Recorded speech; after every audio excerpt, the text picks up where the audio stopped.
3, 2, 1, listo. Todo tuya la pantalla ahí. Bien, buenas tardes a todos y a todas, espero que estén muy bien.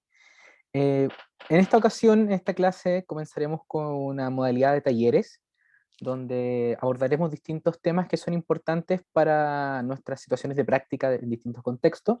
En este caso, trabajaremos el diseño universal para el aprendizaje eh, con las siglas del DUA. ¿Qué es el DUA?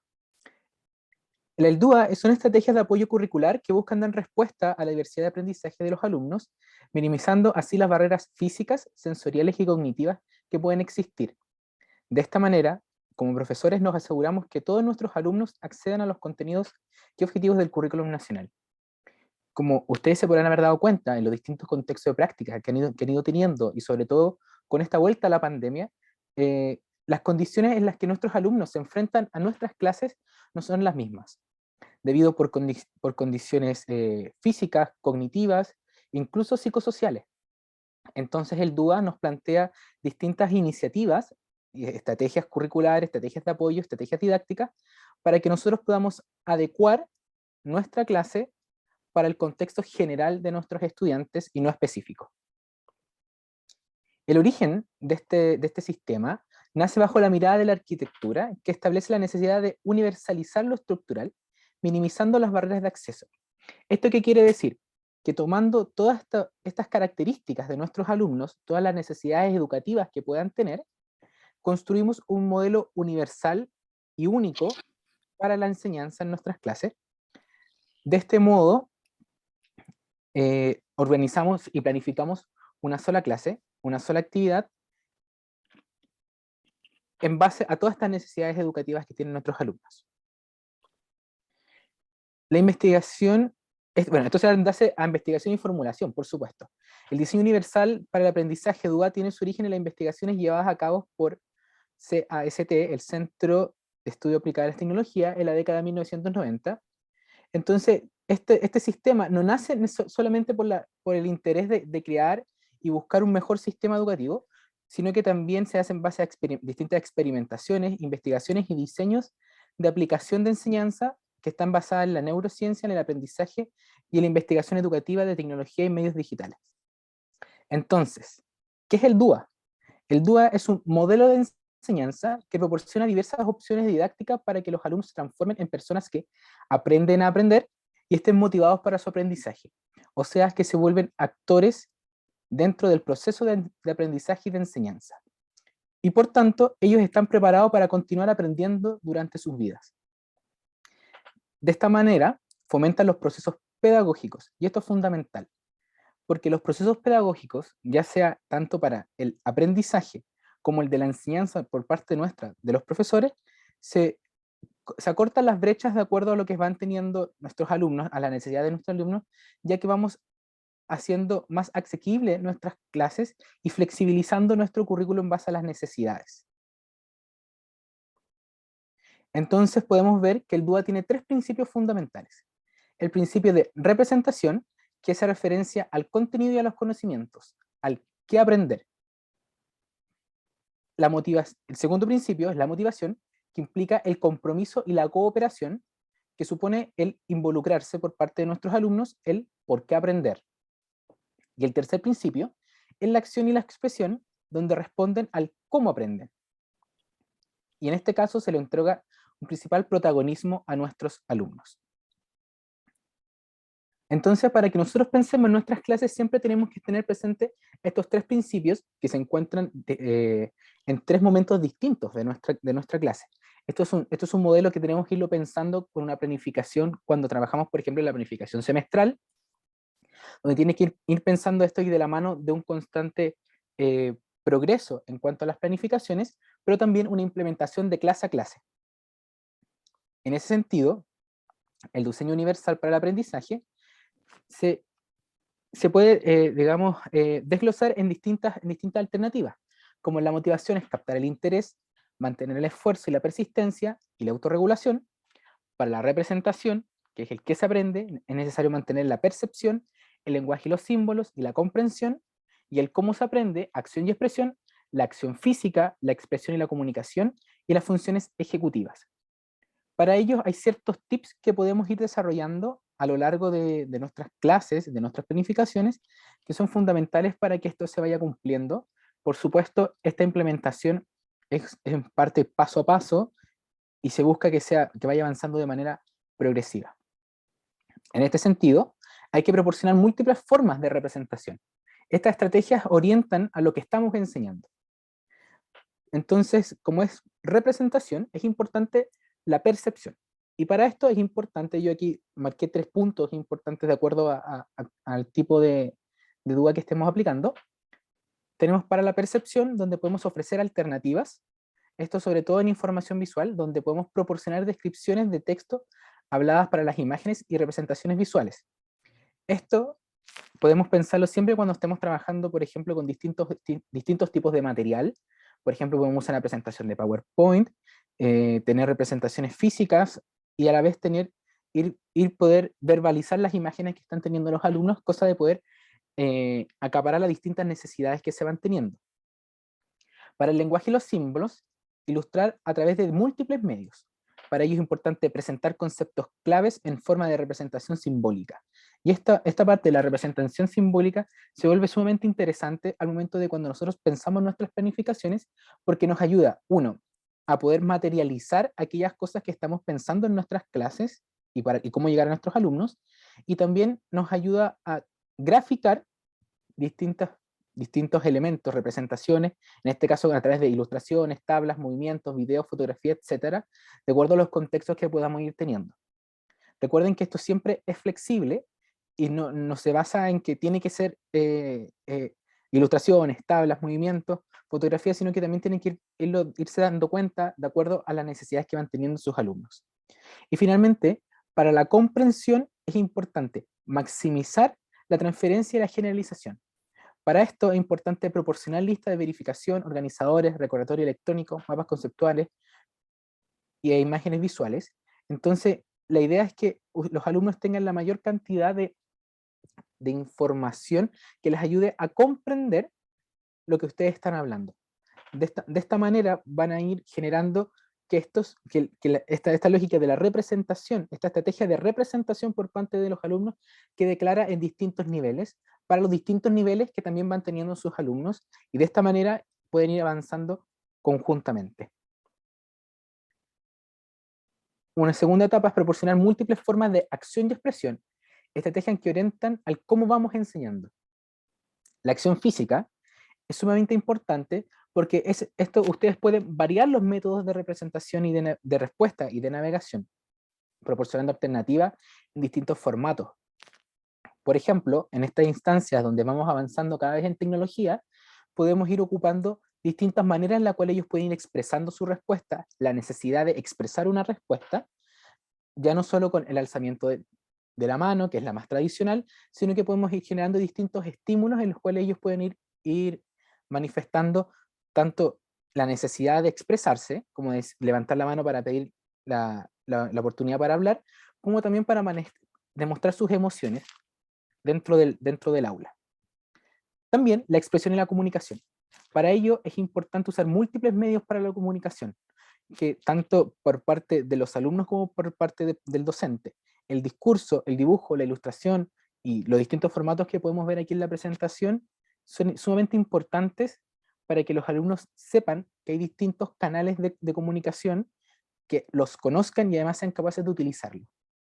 Por ejemplo, hoy día la utilización de redes sociales, herramientas web interactivas, foros, chat, diseños web, presentaciones de animación. Por ejemplo, lo que nosotros trabajamos con el Padlet también son distintas estrategias donde ellos pueden ir expresándose y comunicando, y por supuesto que esta comunicación quede registro. Y las funciones ejecutivas, como en último nivel, es mejorar la capacidad de monitorear el progreso. Y aquí es sumamente importante, porque quienes deben monitorear el progreso y ser conscientes son los alumnos. Ustedes como profesores ya lo hacen, pero ellos deben ser capaces de decir a sí mismos cuánto están avanzando, ser conscientes, que ellos se vuelvan personas activas en este proceso, y para ello es importante hacer preguntas. Ustedes deben ser una guía para que ellos se autocontrolen y reflexionen. Entonces, y además que para ello es importante que ustedes vayan graficando o representando este progreso para que ellos vayan teniendo una idea y tengan un estándar dentro de la clase que sea colectivo. Y por esto, por supuesto, deben proporcionar distintos modelos de estrategias de autoevaluación y la coevaluación. Y aquí hay distintas estrategias pedagógicas en las cuales ustedes pueden ir trabajando constantemente, tanto dentro de un clase a clase, en progreso, en distintas actividades dentro de la misma, de la misma aula, donde es fundamental de que ustedes sepan de que ellos son parte, o sea, perdón, que ustedes hagan que ellos sepan que son parte de esta clase, de su proceso y también de su parte, de su evaluación. Y finalmente, proporcionar múltiples formas de motivación, las estrategias que orientan el porqué de lo que se está enseñando. Los intereses. Una estrategia muy interesante es siempre, a un comienzo, empezar sabiendo qué les preocupa a los alumnos, cuáles son sus intereses, cuáles son sus gustos, qué cosas no les gustan, qué cosas les perturban. Entonces, de tal manera, ustedes pueden minimizar las amenazas y las distracciones dentro del aula. Pensemos que hoy día el aula ya no es solo el espacio en el que están los alumnos dentro de una sala. El aula hoy día también son ambientes digitales, como nuestro caso el aula virtual, pero los distintos colegios hoy día están usando distintas herramientas digitales que también son el aula. Entonces deben minimizar todas las amenazas y distracciones. Para ello es fundamental crear un clima de aceptación y apoyo, y variar siempre en este nivel de novedad y demandas sociales requeridas para el aprendizaje y requerimiento. Siempre los alumnos van a poder expresarse de una mejor manera cuando el clima de aceptación, tanto por parte de ustedes como profesores, como también por parte de sus compañeros, de sus pares, sea de aceptación y de una buena recepción a sus intereses. Entonces es un elemento fundamental que se debe ir trabajando a través de las actividades dentro del aula.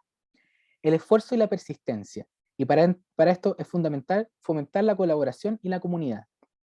Esto crear grupos de aprendizaje cooperativo, proporcionar indicadores que guíen a los alumnos sobre cuándo y cómo pedir ayuda a sus compañeros y profesores. Construir comunidades de estudiantes comprometidos con el interés comunes, crear expectativas para el trabajo grupal. Como les decía anteriormente, es fundamental conocer qué les interesan a nuestros alumnos y alumnas, cuáles son sus puntos de interés, sus gustos, el área, saber si el área que ustedes están enseñando les gusta, para que a través de esos niveles que ustedes mismos como profesores van creando, lo ayuden a ellos a formar grupos, tanto puede ser colaborativo, donde ustedes pueden ir juntando distintos tipos de necesidades de aprendizaje y estudiantiles dentro del aula, como también ir jugando con distintas categorías para ir formando estos grupos, de tal manera que ellos vayan sintiéndose parte de este trabajo colaborativo constantemente. Y para ello, volvemos al punto de la autorregulación. Es importante que dentro de todo este trabajo, ustedes desarrollen una autoevaluación y reflexión, que los alumnos sean capaces de decir que su aporte es valioso y entregar también distintas herramientas para que ellos puedan expresar lo valioso o por el contrario, que ellos puedan expresar el disgusto que les generó este tipo de actividades. Es importante para este caso, sobre todo para este tipo de enseñanza, tener un control de las emociones tanto positivas como negativas. Recordemos que los alumnos siempre están en un constante vuelo de emociones, entonces la autoevaluación les ayuda también, y la reflexión ayuda tanto para ellos poder canalizar cuánto están aprendiendo, cómo se sienten aprendiendo y por qué están aprendiendo, y también saber cuánto eso mide también sus distintos avances y progreso en el aprendizaje. Para ello es importante ofrecer distintos dispositivos, ayuda o gráfico para ayudar a que las personas recopilen, registren y muestren sus datos de su propio comportamiento. Es muy importante que ellos sean capaces también de reconocer tanto sus virtudes dentro de los grupos, cuánto aportaron, pero también sus debilidades. Y para ello es fundamental que sean capaces de generar comentarios y que además tengan acceso a las recomendaciones tanto que les puedan hacer ustedes como profesores, como también los que puedan hacer sus compañeros. Y esto, por supuesto, que se crea perfectamente en un clima, cuando hay un clima de aceptación y apoyo, cuando no hay un ambiente hostil dentro del aula por parte también de sus compañeros y de sus pares. Bien, y estos distintos tipos de aprendizaje o de estrategias de aprendizaje y de enseñanza son fundamentales. Y esto, sobre todo en el contexto en el que estamos viviendo hoy en día, donde las distintas necesidades van variando.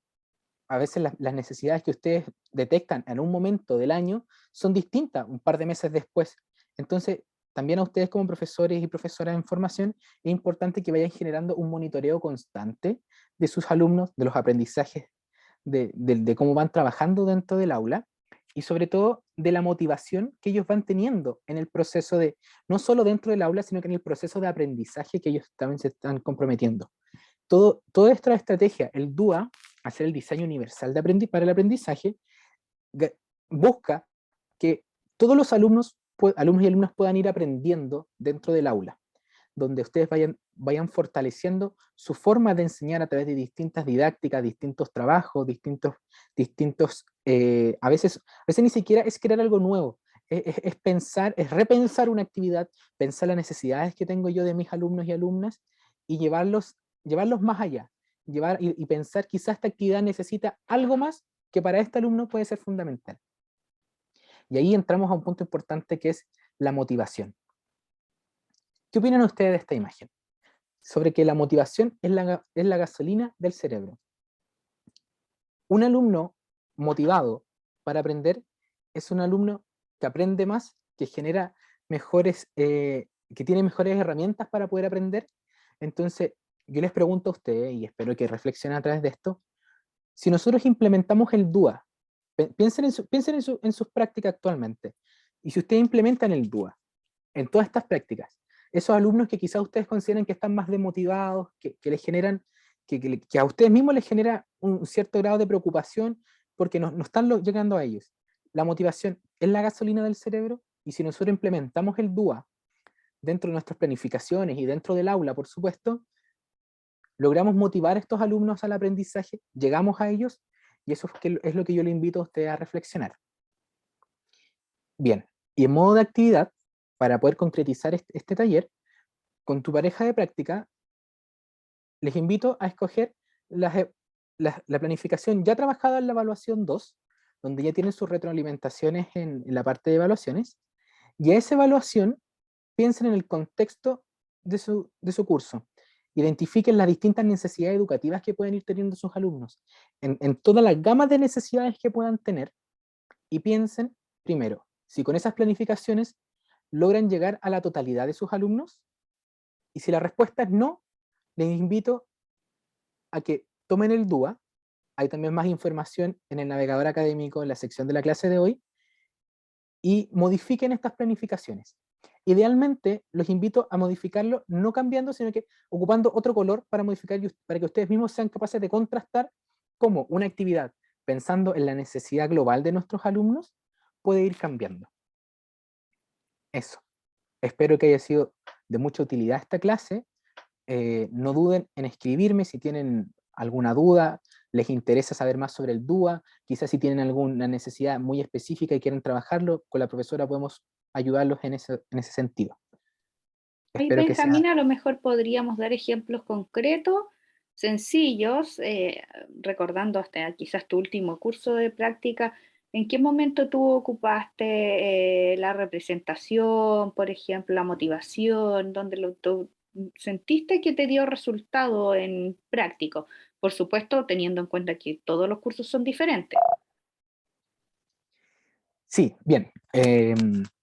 Como ustedes saben, yo soy profesor de historia, No y importa, me sí, no tocó... importa que el ejemplo sea de historia. No, pero es que para contextualizar un poco en base a la necesidad, y mi práctica final me tocó en un contexto de pandemia total. Entonces, yo debía abordar no solo las necesidades de mis estudiantes, sino que además el conflicto de la conexión a Internet. Es por eso que, pensando en el diseño universal para el aprendizaje, y mi principal problema siempre fue que no podía llegar a todos mis alumnos, y por tanto no sabía si era un problema de motivación, comencé a implementar estrategias de gamificación dentro del aula, donde me sirvió para, uno, ir monitoreando las actividades de mis estudiantes, para que mis estudiantes dejaran registro de tanto de coevaluación, autoevaluación y también de sus respuestas como un canal, aparte de la clase, esta plataforma que nosotros estábamos ocupando, que era una derivación de Padlet. Entonces, a través de eso podíamos ir generando nuevos canales de comunicación. El feedback que teníamos por parte de profesor y alumnos también iba siendo más rápido, a través de estos distintos tipos de plataformas. Y sobre todo me di cuenta de que mucho texto dentro de, por ejemplo, de mis presentaciones no servían porque muchos de mis alumnos después solo veían las clases. Entonces, el pasar y pasar presentación. Entonces, empecé a trabajar con más imágenes, más representaciones visuales de lo que estaba hablando. Entonces, de esa manera, quienes veían mis clases, sobre todo después veían las grabaciones, tenían acceso al material escrito, material representativo y a material verbal, digamos. Entonces, de esa manera fui trabajando este diseño universal de aprendizaje. Y por supuesto, en adecuaciones más específicas, de acuerdo en distintos contextos. Por ejemplo, en algún momento me di cuenta que tenía un alumno que era daltónico dentro de la clase. Entonces, cuando yo trabajaba con imágenes donde el color era una representación, se volvía un problema. Y yo era un tema que yo no me había dado cuenta hasta que él se me acerca y me dice, profesor, se me genera esta dificultad. Entonces comencé yo a editar las imágenes y donde el color era importante, era influyente en un gráfico, ese tipo de cosas, fui dándole otro tipo de representaciones. Entonces empecé a ocupar puntos, por ejemplo, o líneas, o números. Y así fui también abordando las necesidades que iba teniendo de este alumno en específico, pero no la cambié solo para él, o sea, no le hice una presentación especialmente para él, sino que por el contrario, implementé el DUA y trabajé un sistema universal para toda mi clase en base a la necesidad de este estudiante y de otros estudiantes también. Sí, excelente. Gracias, Benjamín. Que quede claro que esto de verdad a lo mejor son cosas básicas, pero ayudan mucho porque todos aprendemos de distinta manera. Entonces, los profesores tendemos a dar muchas instrucciones de manera verbal y más encima un montón de instrucciones, así como llegamos a la sala, hola, buenos días, saquen esto, abran el libro, la página tanto, y empezamos rápido porque como que siempre estamos apurados. Y pasaron tantos minutos y se dan cuenta que hay alguien ahí sin libro, que no está trabajando, y ya llevamos un rato, y así como, pero ¿cómo? Y obvio, porque pensó en cualquier cosa en ese momento y chao, pues se le fue las indicaciones que estuvieron dando. Entonces, otra cosa es cuando además tenemos el apoyo gráfico, un apoyo escrito, lo decimos de manera verbal. O sea, también ayuda a las personas, ¿cierto? Que aprenden de manera distinta. Es un tremendo apoyo. Y lo otro también, a dar esta como variedad también en cuanto a la evaluación, porque todos somos más aptos para una cosa. Por ejemplo, si tenemos que hacer una presentación oral, obvio, todos tenemos que prepararnos, pero quizás alguien lo puede entregar con apoyo gráfico, grabar un video, hacer un podcast, o sea, ofrecer esta variedad de herramientas donde el estudiante pueda demostrar y aplicar cuánto ha aprendido. Así que son tremendas, tremendas herramientas que podemos empezar a utilizar y son sencillas y de verdad ayudan mucho en las clases. Claro, como yo les decía, esto muchas veces no implica modificar en gran medida nuestras clases, sino que nos implica pensar, cuestionarnos nuestra manera de cómo nosotros estamos haciendo nuestras clases, sobre todo en base a las necesidades que van teniendo nuestros alumnos. Y como yo les decía, quizás esto amerita un esfuerzo mínimo, como era en este caso del alumno daltónico, en representar de otra manera, no a través de colores, sino que a través de, por ejemplo, puntos, líneas, un gráfico, no sé. Entonces, de esa manera podemos llegar a este alumno, porque finalmente si nosotros, siguiendo en ese ejemplo, al usar colores, este alumno no estaba captando totalmente bien, le estaba costando aprender y por tanto estábamos dejando una falencia en su aprendizaje. Entonces, a través del DUA nosotros buscamos llegar a través de distintas maneras a la mayor cantidad de necesidades que puedan tener nuestros estudiantes. Y eso es fundamental. Muchas gracias, Benjamín. Vamos a terminar esta primera parte y ahora vamos a seguir con lo que es planificación inversa. Vamos a...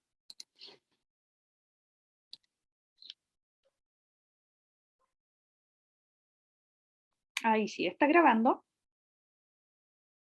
Sí, Ya, ahora sí. Estamos grabando nuevamente esta segunda parte y quería mostrarles el aula virtual de la clase de hoy. Aquí encontrarán el PPT que acaba de trabajar Benjamín, igual vamos a subir la grabación, y el desafío que les comentaba de aplicar en la planificación que ya hicieron en la segunda evaluación, los principios DUA. ¿Cuándo podrían agregar estos principios que acabamos de revisar? Y para complementar la información hay una lectura complementaria que refuerzan estos 3 principios DUA. Es muy buena, es muy cortita, así que totalmente recomendada la lectura, sobre todo esta semana y que puedan leerla. Y ahora vamos a pasar a la planificación inversa y después vamos a dejar entonces de tarea este taller formativo donde vamos a trabajar esta planificación inversa, que el plazo de entrega es hasta el viernes. Recuerden, los trabajos entonces, por favor los suben al aula virtual antes del viernes. Hasta las 7, por supuesto, como siempre, el horario que ustedes mismos ahí acordaron. En el caso de la actividad formativa, la tienen que hacer, por supuesto, lo que es del DUA, con su compañero de práctica, con el mismo que hicieron la evaluación 2, porque está pensada en trabajar esa evaluación. En cambio, este trabajo formativo, que es de planificación inversa, es libre, puede ser hasta 4 personas, se hace en equipo y ni siquiera tienen que ser de la misma carrera, o sea, puede juntarse, no sé, física con química, porque lo vamos a hacer de un curso de ciencias naturales en general, ¿ya? Eso como primera parte. Entonces vamos inmediatamente a lo que es la planificación inversa, que van a ver que es bastante conocida ya por todos, y por eso también la dejamos como última parte de esta clase, del semestre en realidad, porque de un principio nosotros empezamos a trabajar con ella. ¿Cómo nace esta planificación? ¿Por qué planificación inversa? Incluso algunos le llaman de atrás hacia adelante, es la misma, por si acaso, ¿ya? Y nace por el siguiente problema. Los profesores iban a su clase muy bien planificada y quizás no salían tan contentos de ella. Pasaban distintas cosas o ellos encontraban que en realidad las actividades que habían propuesto no habían sido las más adecuadas, o los estudiantes no habían demostrado los aprendizajes que según ellos estaban planificados iban a adquirir en esa clase. Entonces, en ese contexto nace esta planificación pensando en por qué no se cumplen las expectativas iniciales que el profesor tenía y después de la clase él dice, no aprendieron. ¿Qué pasó? Entonces, este es uno de los modelos más actuales de planificación y como dice ahí, inició en Estados Unidos por estos 2 autores que vamos a revisar, Background Design, ahí me perdonarán la pronunciación en inglés, o diseño de atrás hacia adelante. Aquí tenemos estos 2 autores que en este año, 1998, lanzan este modelo, mucho más actual, como vieron que las otras planificaciones, ¿cierto? De los años 70, 80, ya acá estábamos cercanos a los 2000. Por supuesto empezó en Estados Unidos y recién, no sé, hace 5 años atrás en Chile, pero como ustedes pueden ver, en sus mismos colegios de práctica, este es el diseño que está pegando en el momento. De hecho, el Ministerio de Educación recomienda este diseño de planificación, entonces es el que más van a encontrar. Entonces, estos autores empezaron con preguntas claves. ¿Qué es lo que ellos se preguntaron para hacer este modelo de planificación? ¿Qué es lo que espero de mis estudiantes? ¿Qué aceptaría como evidencia de logro? Cuando yo digo sí, eso que me está entregando o eso que me respondió, esa es la respuesta que yo esperaba. ¿Y qué actividades voy a realizar para que lo logre? ¿Ya? Entonces, en base a esto, crean este nuevo diseño que tiene 3 momentos, por así decirlo. Los estudiantes, si han alcanzado o no esta comprensión, ¿cierto? Estos tipos de conducta, como dices acá, capacidades, actitudes, van a mostrar realmente lo que comprendieron y finalmente vamos a establecer una secuencia de actividades. El corazón del modelo, como dice acá el PPT, se encuentra, ¿cierto?, en el segundo paso, que son los criterios o los indicadores, cuál va a ser nuestra evidencia de logro. Ahí está, ese es el centro de esta planificación. Y los autores entonces sugieren abandonar esta secuencia que conocimos un poco en la planificación de trayecto, que es objetivo, ¿cierto? Actividades, y después pienso cuál es la evaluación, sino que me llevan a pensarlo de otra manera. Primero, reviso mis objetivos, que dónde vamos a encontrar los objetivos, ya sabemos, en los programas de estudio. Después, determino los indicadores o lo que yo voy a considerar como logrado. Y estos indicadores, afortunadamente, ya los tenemos sugeridos, ¿cierto? En el programa. Tenemos objetivos e indicadores sugeridos. ¿Puedo poner más? Por supuesto que puedo poner más indicadores. Menos, recuerden que lo vimos en clase, menos no, porque si tenemos menos indicadores no logramos el objetivo. Y por último, cuando yo conozco mi objetivo, conozco ya los indicadores y qué voy a aceptar como evidencia de logro, ahí voy a planificar las actividades. Entonces mi evaluación ya está en el corazón, en el segundo paso. Yo ya lo pensé antes. Voy a aceptar como evidencia de logro de este aprendizaje que me respondan esto, que en el experimento logren este resultado, y yo ya lo sé de antes. Y ahí hago las actividades. Entonces, para que logren ese resultado, necesito pedirle estos materiales, que trabajen en grupo, este grupo esto, este grupo otro, y yo ya las actividades, ¿cierto?, vienen dadas para lograr estos indicadores. Y eso es la planificación, este diseño, ¿cierto?, invertido. ¿Por qué es fácil? Porque nosotros hemos trabajado, yo creo, desde el día 1 de nuestras clases con los indicadores. ¿Se acuerdan que hicimos actividades pensando en los indicadores? Vimos qué pasaba si dejábamos indicadores fuera, no se cumplía el objetivo, y un poco viene a responder a este modelo de planificación. Como dice acá, este diseño nos permite explorar en mayor profundidad el significado de ideas clave, tales como la definición de preguntas esenciales, la elaboración de tareas de transferencias de aprendizaje, totalmente alineado con lo que es la teoría constructivista, con teorías más actuales. Y las evaluaciones deben ser variadas, de modo que los estudiantes realmente demuestren sus aprendizajes logrados, por lo que también va muy bien, por ejemplo, con lo que acabamos de revisar con Benjamín, con los principios DUA. Ventajas de esta planificación. Al pensar en la evaluación y luego las actividades, permite focalizar de mejor manera lo que los estudiantes deben lograr. Ayuda a centrarse en la meta. Las actividades son mucho más contextualizadas. Y la desventaja, que el modelo requiere quizás un poco de mayor práctica para el profesor para crear esa actividad que no solamente sea bonita, sea entretenida, sino que va alineada completamente con el indicador. Porque de repente hacemos muchas actividades no malas, pero nos ponemos quizás creativos y empezamos como a hacer más cosas fuera de lo que no están en los indicadores. Y no es que esté mal, pero también, como hemos visto, tenemos que ser cuidadosos con el tiempo, ¿cierto? Privilegiar esas instancias, porque sabemos que siempre el tiempo va a ser el peor de nuestros enemigos. Entonces, esto nos ayuda a focalizarnos bien. Y es un poquito de práctica, pero nada más, y ustedes lo van a lograr muy rápidamente. Vamos a ver un ejemplo, ¿ya? Aquí tenemos los pasos entonces. Identificar el objetivo. Paso 2, los indicadores. Y tercero, las actividades. Vamos a hacerlo. Ya. Todos ya hemos visto, ¿cierto?, que un objetivo lo vamos a encontrar compuesto por una habilidad, un contenido y un desempeño, en su mayoría al menos. Tenemos un ejemplo acá de ciencias naturales de sexto básico, que es el OA4, si no me equivoco, de la unidad 2, que dice que tenemos que lograr identificar y describir las funciones de las principales estructuras del sistema reproductor humano, femenino y masculino.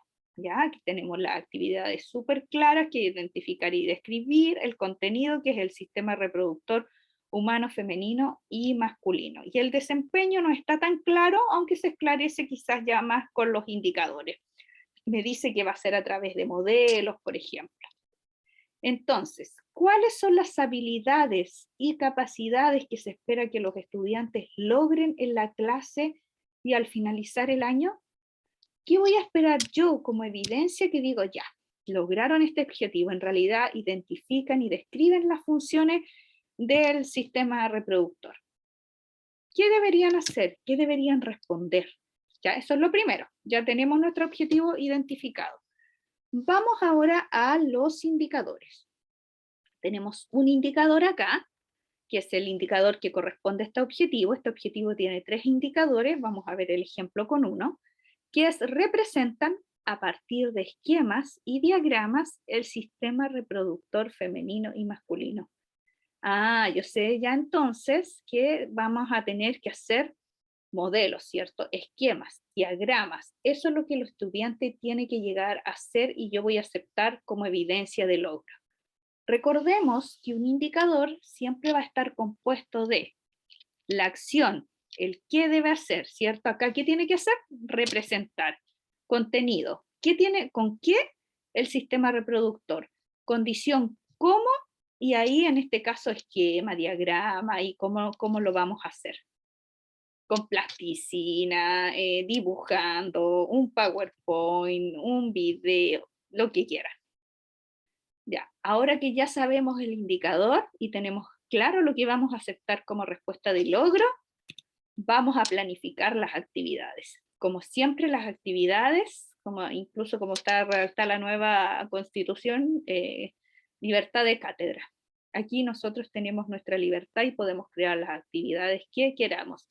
Trabajan individualmente, buscan información, observan un video, construyen modelos, pintan, construyen modelos con plasticina, distintos materiales reciclados, lo que quieran.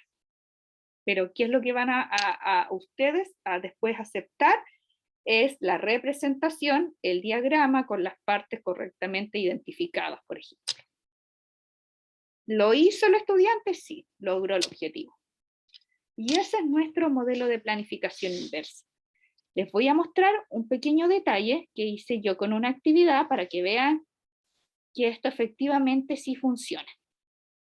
Por lo general, este es un modelo de planificación inversa, al menos la primera parte. Siempre vamos a tener arriba, obvio, los datos del curso, profesor, la fecha, la duración, el objetivo, indicador y actividad. Y algunas, hasta ahí llegamos, pero algunas generalmente le agregan algunos pasos más, muy pocas por si acaso. Generalmente vamos a encontrar objetivos, indicadores y actividades ya en eso. Pero otras le agregan, por ejemplo, los materiales que se van a usar, cómo voy a verificar lo aprendido, no sé si voy a verificar esto con una rúbrica, ¿cierto?, que voy a aplicar en el diagrama, y actividades, ¿cierto?, generales a realizar, entonces el esquema, un diagrama, así, muy breve. Pero por lo general vamos a llegar hasta acá, hasta las actividades. Ya, les voy a presentar mi propio ejemplo. Una planificación de tercero básico de artes visuales. Escogí artes porque yo nunca he hecho artes. Entonces no me sé ni los objetivos ni los indicadores, es un programa totalmente desconocido para mí. Entonces, como es desconocido, no lo conozco. Entonces ya si yo me pusiera en la tarea de planificar este objetivo 1 para la unidad 2, que es el hombre y sus creencias de arte, estamos en tercero básico, entonces ya, el hombre y sus creencias. El objetivo es crear trabajos de arte con propósito expresivo, personal y basado en la observación del entorno natural, animales, plantas, fenómenos naturales, entorno cultural, creencias de distintas culturas, mitos, seres imaginarios, dioses, fiestas, tradiciones, entorno artístico, arte de la antigüedad, es gigante. Ya.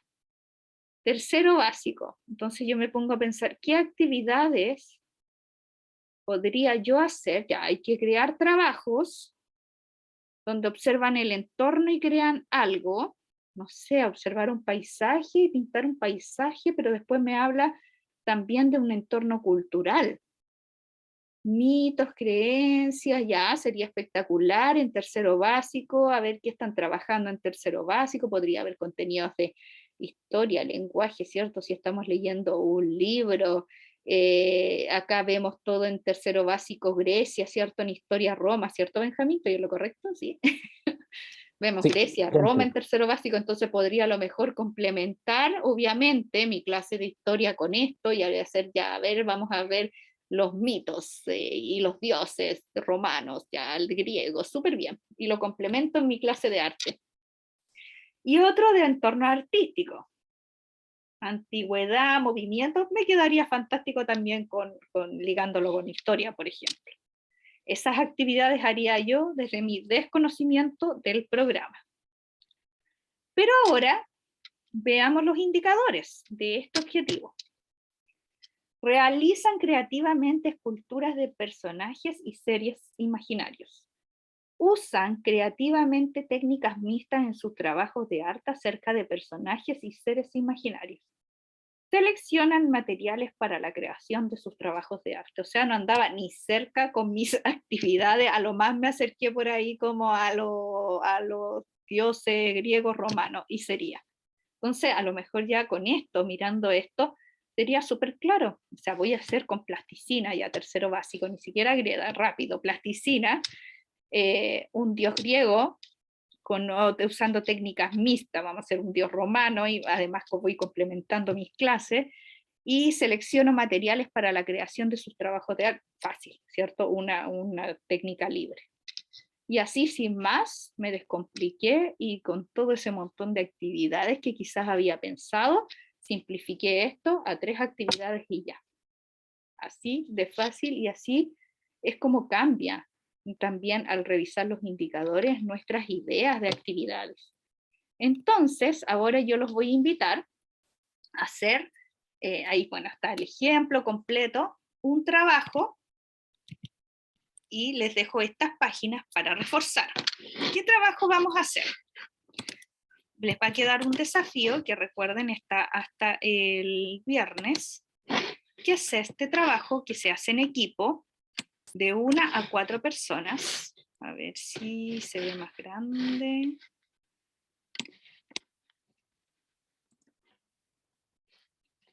Ahí sí.